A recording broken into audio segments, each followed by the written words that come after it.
Tes, udah kedengeran belum suaranya? Itu sudah kedengeran kok. Kedengar.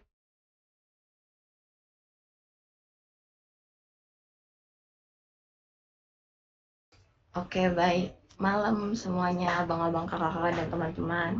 Izin masuk, saya Bramasta selaku salah satu dari Aslab perpindahan kalor dan massa di praktikum periode ini. Jadi saya mau sosialisasiin mekanisme serta demonstrasi step by step untuk praktikum perpindahan kalor dan massa ini. Sebelumnya, untuk praktikum kali ini kita akan menggunakan website yang namanya itu Amrita. Jadi saya mau share screen.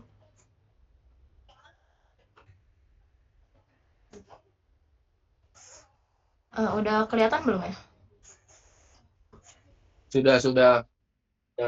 Oke. Jadi untuk di Amrita ini itu virtual lab untuk yang berfokus pada perpindahan kalor dan massa yaitu atau enggak termodinamika. Jadi itu fokus kepada fenomena-fenomena termodinamika yaitu phase transition atau pergantian ataupun perpindahan. Nah, di Amrita ini ada banyak jenis-jenis eksperimen yang bisa digunakan. Nah, contohnya itu ada radiasi, konduksi, natural convection atau konveksi, sama ada juga radiasi benda hitam. Tapi untuk praktikum kali ini kita fokus ke tiga ini, yaitu radiasi, konduksi, sama konveksi. Nah, sebelumnya mau dikenalin dulu sama asap-asapnya. Saya sendiri Bramasta, terus ada Bang Fatur, Bang Sakti, Faiza, Hilmi, Naufal, Bang Haidar, Bang Musa, Kak Cindy, sama Bang Nanda.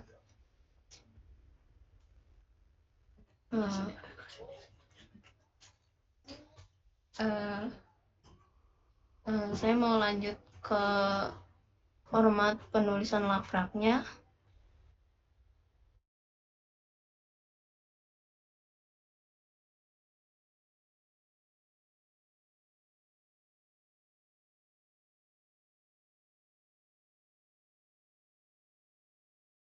Ini udah kelihatan belum ya?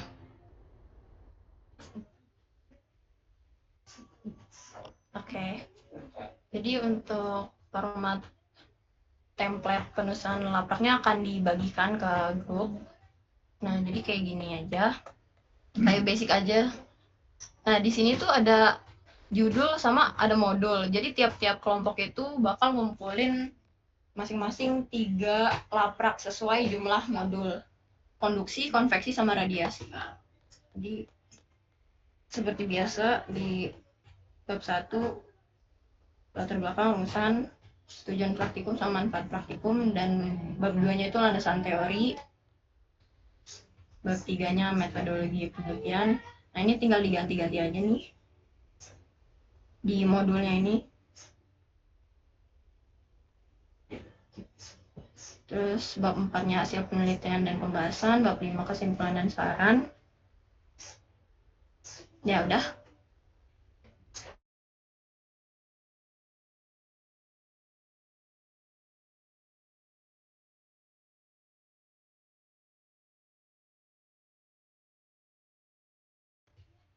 Oke, jadi untuk sekarang mau didemonstrasiin tiap-tiap modulnya. Tapi sebelumnya mau dikenalin dulu tiap-tiap PJ modulnya. Untuk konduksi itu yang megang Faiza, Hilmi, sama Bang Sakti, sama Naufal. Konveksi itu Bang Haidar, Bang Musa, sama Kak Cindy. Dan di radiasi Bramasta, Bang Fatur, sama Bang Nanda. Nanti di pembagian kelompoknya juga udah ditulisin PJ masing-masing. Untuk demonstrasinya bisa diambil alih. Bang, terima kasih. Oke, izin masuk semuanya. Oke, di sini saya Hilmi mau demoin salah satu modul, yaitu modul konduksi. Oke, izin saya screen dulu.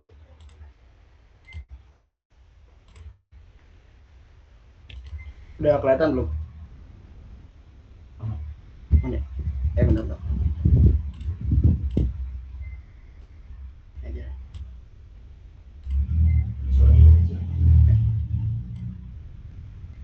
Oke, di sini tinggal tadi kayak yang dikasih tahu ya, tinggal masuk ke linknya. Linknya juga nanti kita bakal bagi ke grup. Terus di sini pilih yang konduksi. Kalau udah masuk di sini ada sebenarnya ada penjelasannya ya, ada teorinya dan lain-lain, prosedur. Nah, kalau misalnya mau ke simulasi tinggal masuk ke yang menu simulation. Oke, setelah kalau udah di sini, mungkin saya mau jelasin sedikit kalau mekanisme ini ya, mekanisme si konduksi itu gimana. Kayak dikasih kayak baik teori kan, itu konduksi itu perpindahan panas yang tidak diikuti oleh zat partikel atau sibanya.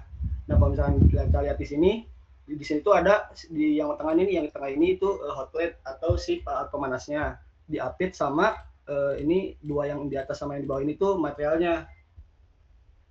Nanti si hot plate-nya itu bakal merambatin panas ke materialnya. Terus di sini kenapa ada air atau pendingin lah ya?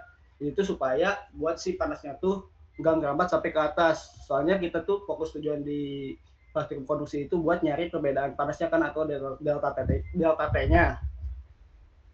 Nah, kalau misalkan ininya nggak pakai pendingin, si panasnya itu bakal merambat sampai ke atas. Alhasil kan perpindahan panasnya itu nggak sampai ke atas gitu. Jadi ya udah semuanya panas, dari sini ke sini itu panas gitu. Ya mungkin gitu ya mekanisme simpelnya.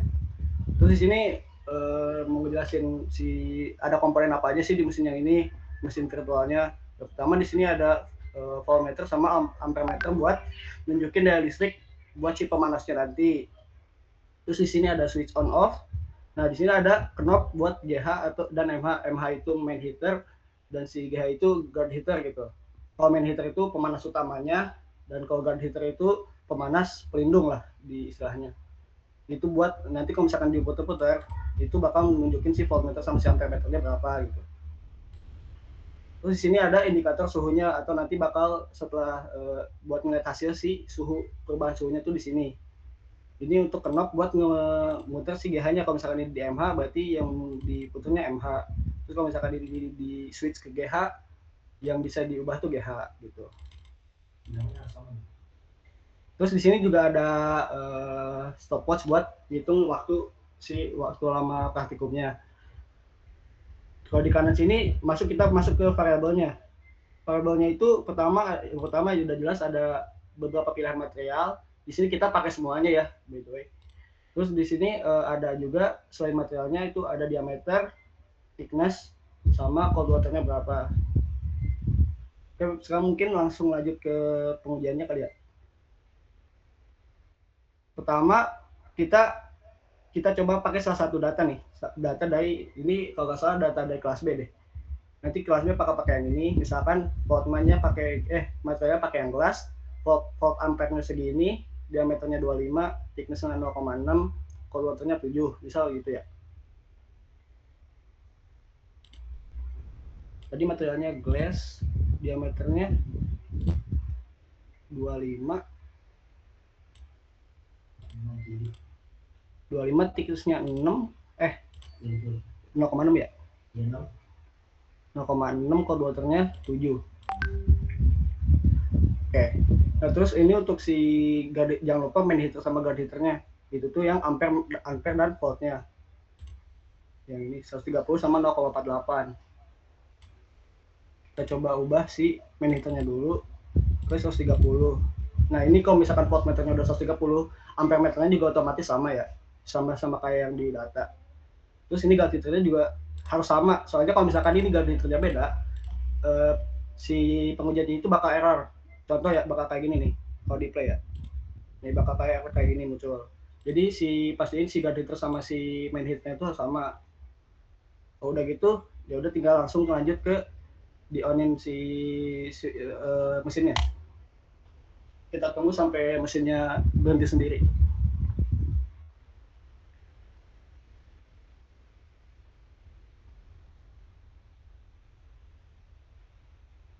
Oke, ini udah berhenti dengan estimasi. Emang rata-rata kalau konduksi rata-rata 20 menit sekian detik. Rata-rata biasanya sih segitu. Nah, untuk hasilnya dapat dilihatnya di sini nih, ada show result. Itu ada thermal conductivity-nya berapa. Nanti tinggal masukin ke data yang di sini, thermal conductivity. Terus di sini kan ada beberapa nih, ada T1, T2 sampai T8. Itu nyarinya di sini yang indikator suhu yang tadi. Ini tuh ada T1, T2 sampai T8 di sini. Nah, kalau misalkan udah sampai pengujiannya udah selesai, jangan lupa di screenshot ya. Soalnya kalau nggak salah di template laprak tuh harus disertain gitu, si screenshotannya. Udah sih, paling gitu dari penjelasan mode konduksi. Boleh selanjutnya ke mode selanjutnya. Oke bro, izin share screen ya.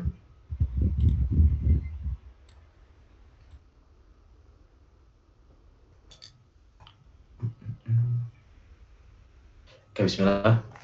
Selamat malam teman-teman 24. Di sini gue izin mau jelasin tentang konveksi. Salah.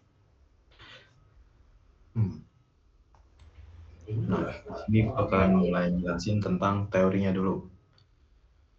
Sepemahaman gue, jadi heat transfer itu dia adalah perpindahan panas. Dia proses perpindahan energi panas dari benda yang suhunya lebih tinggi ke benda yang suhunya lebih rendah. Contoh gampangnya gini, kayak kopi panas teman-teman, kita diamkan, dia lama-lama kan akan dingin. Nah, itu adalah contoh heat transfer paling mudah. Selain itu juga ada es batu dimasukkan ke air hangat, dia lama-lama akan mencair. Kemudian, ada 3 cara perpindahan panas, ada konduksi, konveksi, dan satunya lagi itu... Aduh, gue lupa lagi. Nah, intinya, gue akan ngejelasin tentang konveksi.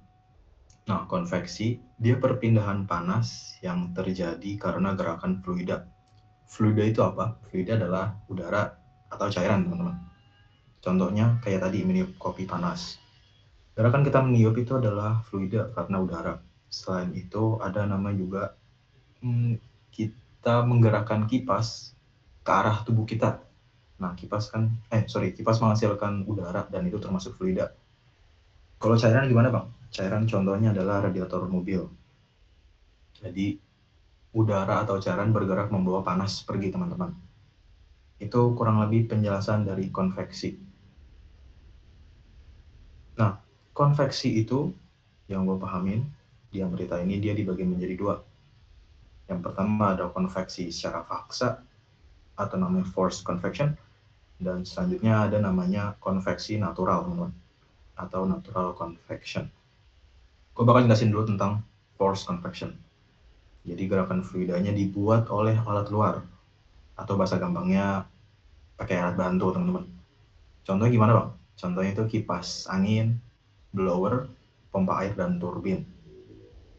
Contoh kasusnya seperti ini, teman-teman. Bayangkan, ada besi panas, dinginnya lama.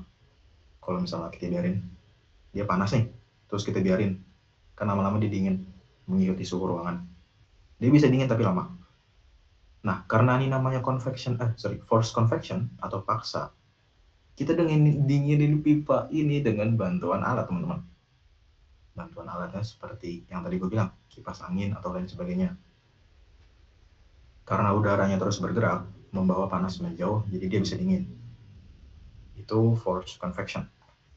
Selanjutnya ada natural convection, teman-teman. Natural convection itu dia nggak pakai alat bantu. Nah, itu intinya seperti itu. Nah, ini dia ada rumus-rumusnya, teman-teman ya. Jadi ada 3 rumusnya.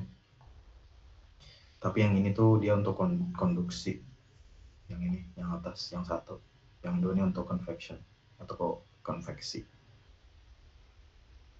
Nah, bagaimana dengan penggunaannya, Bang, dalam kehidupan sehari-hari? Penggunaannya tuh dia ada banyak ya. Di sini dia ada dijelasin 5. Contoh yang pertama itu cooling of commercial high voltage. Dia ya seperti itu. Kemudian ada heating of houses, pemanas rumah. Ini mungkin ada di Eropa ya, teman-teman ya, kalau misalnya musim dingin. Kemudian ada steam pipe, pipa gitu. Terus ada cooling of reactor cores in nuclear power, ada di pembangkit listrik tenaga nuklir gitu, teman-teman. Kemudian ada of electronic devices. Jadi kayak pendingin dalam HP atau komputer gitu ya, chips atau transistors. Jadi itu dia teori dan penggunaan dari konveksi itu sendiri. Oke, selanjutnya kita masuk ke simulasinya. Awal-awal kalian mungkin agak bingung ya melihatnya, kok praktikumnya online. Tapi nggak apa-apa. Di sini sebelum kita mulai, gue bakal ngelasin dulu tentang variabel atau konfigurasinya. Di sini dia ada 1, 2, 3, 4, ada 5 teman-teman ya konfigurasinya atau settingannya. Pertama ada width, ada height atau ya height, dan diameter, dan length, dan thickness, ketebalan. Sebelum kita ngatur ini, gue saranin kita ngatur ini dulu, voltage sama ampere-nya. Nah ini cuma diputar-putar doang. Nah, untuk menentukan seberapa besar voltage dan ampere-nya tuh nanti kalian bakal dikasih ini template-nya gitu. Bentar. Aduh. Nah, kita bisa ngikutin di sini teman-teman. Wait.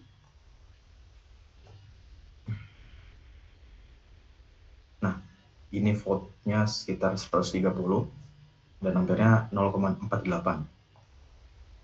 Nah, jadi kita putar-putar aja. 130. Ini 120, nah ini 130. Iya teman-teman, lihat kursor gua. Dan untungnya ampere dia bakal ngikutin sebab besar voltnya. Jadi oke kalau kalian nggak harus detail banget di bagian ampere. Nah, setelah kalian udah ngatur volt dan ampere-nya, kita ngatur beberapa komponen lainnya.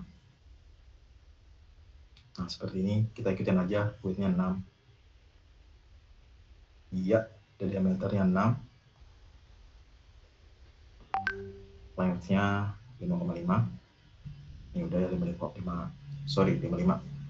Height-nya 75. Height-nya udah 75 ya. Dan thickness-nya atau ketebalannya sekitar 0,18. Nah, tapi sebelum kita mulai, choose materialnya dulu teman-teman. Pilih materialnya dulu. Karena yang pertama adalah aluminium, kita ganti aja. Ini dia aluminium. Oke, jadi progresnya, maksudnya step by stepnya kita ngatur volt dan ampere dulu, baru ngatur konfigurasi lainnya. Ini cara main gue sih, tapi kalau misalnya kalian punya cara main sendiri, nggak apa-apa, it's okay. Setelah itu semua, langsung kita power on aja ya teman-teman. Nah, dia bakal berjalan kurang lebih menitnya itu sama kayak konduksi tadi, sekitar 20 menit. Jadi kita tungguin aja bentar.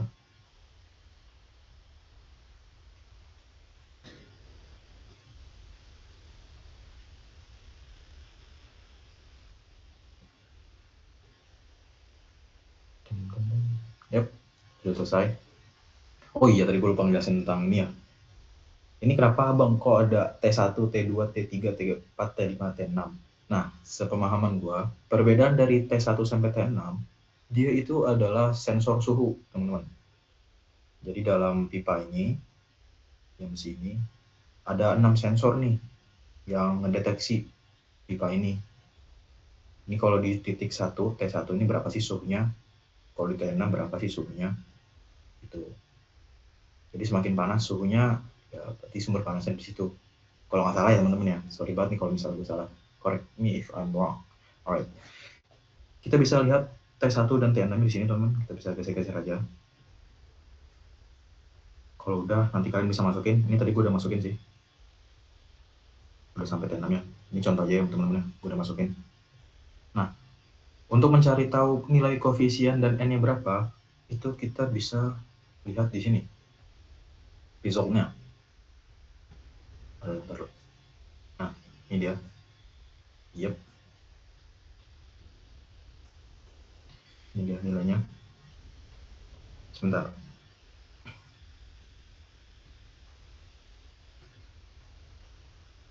Heat transfer coefficient itu bahasa gampangnya teman-teman, dia adalah angka yang menunjukkan seberapa hebat atau seberapa cepat suatu fluida dapat menyerap dan membuang panas dari permukaan benda. Bayanginnya kayak gini, ketika kita lagi gerah, kalau kita diam di ruangan tanpa angin, badan kita lama-lama dingin. Tapi kalau misalnya kita berdiri di depan kipas angin, badan kita langsung cepat dinginnya. Jadi makin besar nilai koefisien ini, makin pintar fluida itu mendinginkan tubuh kita. Nah, kemudian untuk Nusselt number-nya, sepemahaman gua, bahasa simpel itu adalah angka tanpa satuan yang membandingkan seberapa kuat perpindahan panas lewat aliran udara konveksi dibandingkan kalau udaranya cuma diem doang, konduksi. Oke, semoga kalian paham ya tentang penjelasan gue ini. Nah, kalau misalnya kalian udah masukin nilainya ke data Excel ini, berarti sudah komplit. Kalian sudah menjelaskan satu dari sekian banyak praktikum. Nanti kalian bisa ulangin lagi. Nah, cara ulangin gimana, Bang? Cara ulanginnya kalian nggak bisa langsung otak-atik konfigurasi di sini. Kalian harus matiin mesinnya dulu. Ini power off. Nah, setelah power off, kalian nggak bisa langsung otak-atik lagi nih. Kalian harus refresh dulu websitenya. Ya, emang ribet sih. Jadi kalian setiap kali habis praktikum harus refresh satu-satu. Nah, kalau udah kalian ganti konfigurasinya, dan jangan lupa ganti materialnya. Ini ada 5 materialnya. Yap, itu dia tentang konveksi. Jadi kesimpulannya konveksi adalah perpindahan panas karena adanya perbedaan temperatur antara silinder dan udara. Laju perpindahan panas dipengaruhi oleh luas permukaan. Promosinya teman-teman lupa aja sih. Ini A itu luas permukaan dan beda temperatur delta T dan koefisien hanya. Efektivitas perpindahan panas dapat dianalisis menggunakan bilangan Nusselt, NU tadi yang gue bilang tadi ya, tanpa satuan tuh, yang menunjukkan perbandingan perpindahan panas konveksi terhadap konduksi. Oke, itu dia penjelasan dari gue. Semoga kalian paham. Kalau misalnya kalian belum paham, gue saranin kalian nonton video YouTube ini. Makasih udah perhatiin, maksudnya atas perhatiannya. Dan selanjutnya kita bisa lanjut ke praktikum selanjutnya. Waktu dan tempat dipersilakan.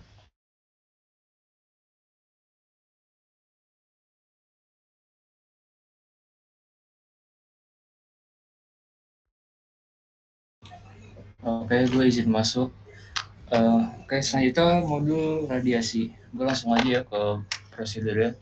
Jadi itu kurang lebih untuk sistematisnya itu sama, kalian harus masukin dulu materialnya. Di sini itu ada 5 dan juga ada parameternya. Ini dimasukin sesuai dari data kelompok kalian. Ini gue asumsikan aja, misalkan diameter itu 5, ya berapa ya? Misalkan anggaplah 6, terus thickness-nya itu misalkan di 24, chamber misalkan di 30. Terus kurang lebih juga sama, ini ada BP sama TP-nya itu kayak main heater sama ground heater-nya. Ini dia harus kondisinya sama-sama. Terus kalau buat ubah si TP-nya itu tinggal di switch aja. Nah, selanjutnya tinggal di power on. Dan tunggu sampai kondisinya steady state.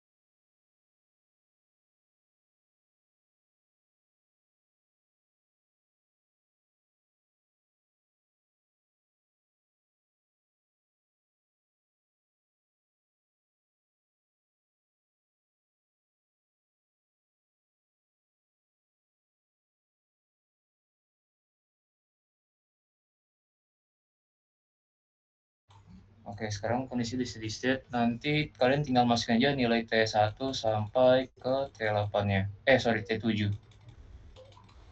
Paling untuk yang radiasi sekian, itu aja. Sama ini ada resultnya. Jangan lupa dicatat juga nanti. Paling begitu aja. Sama mungkin masukan aja sih. Ini kadang kan si Amrita ini sering ya ada kasusnya itu di angkatan gua kemarin kan ngedown kan. Itu paling ya kalian refresh aja sih gitu. Oke, lanjut ke MC lagi.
Oke, baik teman-teman, abang-abang, kakak-kakak. Eh, Kalau masih bingung, boleh sih langsung ditanyain aja di sini.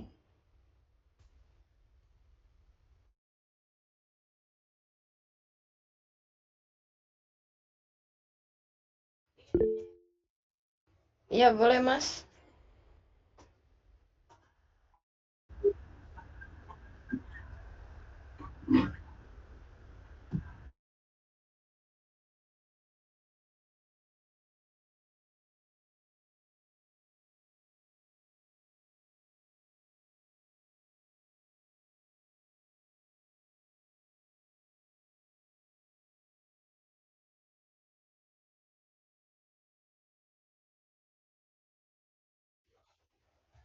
Baik, izin jawab Mas Bape. Sorry, Zaki Bayu. Jadi di praktikum ini bisa dimulai masing-masing kelompok itu di minggu depan. Nah, kan nanti kelompoknya itu bakal dibagiin sama PJ-PJ-nya. Dan demonstrasi step by step-nya itu kan juga udah dipaparin ya tadi ya. Jadi kalian nanti masing-masing kelompok di apa? Di eksperimen sendiri aja. Sendiri-sendiri kelompoknya. Tapi kalau misalnya kalian mau ada yang ditanyain, kalian tanyain aja ke PJ modul masing-masing kelompok ya. Kayak gitu aja. Oke. Ada lagi yang mau ditanyain?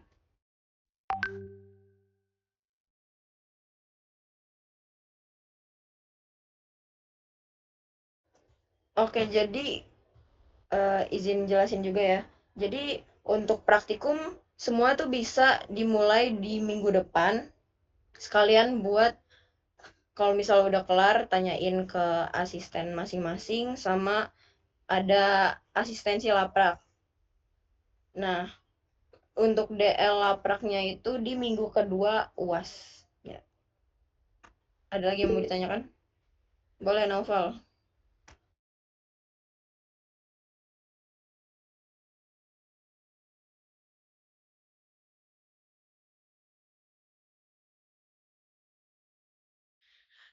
Sorry, izin nambahin aja. Suara gue kedengeran nggak? Oke, izin nambahin aja paling untuk deadline pengumpulannya itu di minggu pertama UAS itu untuk hard copy sama asistensinya. Untuk minggu kedua itu buat hard copy. Minggu pertama itu soft copy-nya. Untuk minggu kedua itu kopinya ya.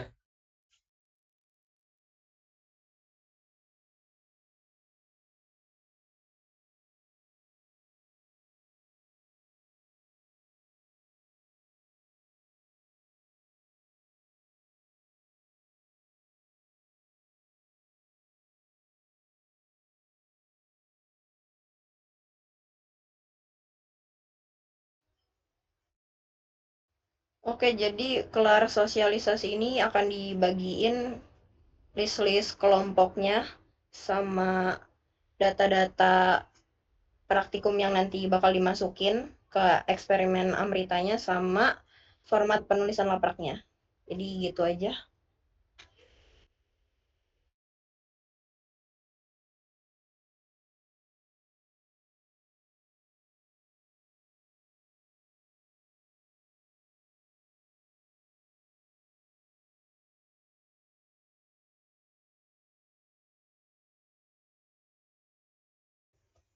Oke, udah nggak ada yang mau ditanyain lagi.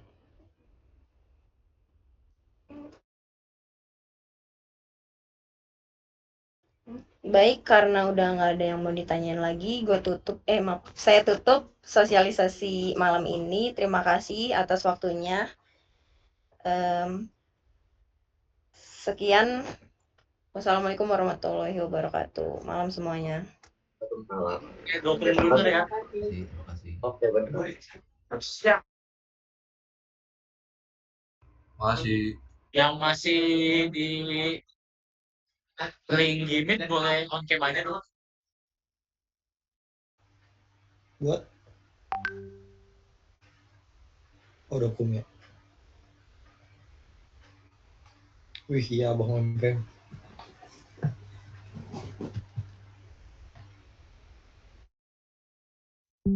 Oke, ayo di BK lagi. BK dalam hitungan 1, 2, 3 ya. 1, 2, 3. Oke, sekali lagi ya. Oke, sekian aja mungkin. Udah boleh keluar ya. Terima kasih semuanya. Terima kasih. Terima kasih Bang Nova. Siap Bang, siap Bang.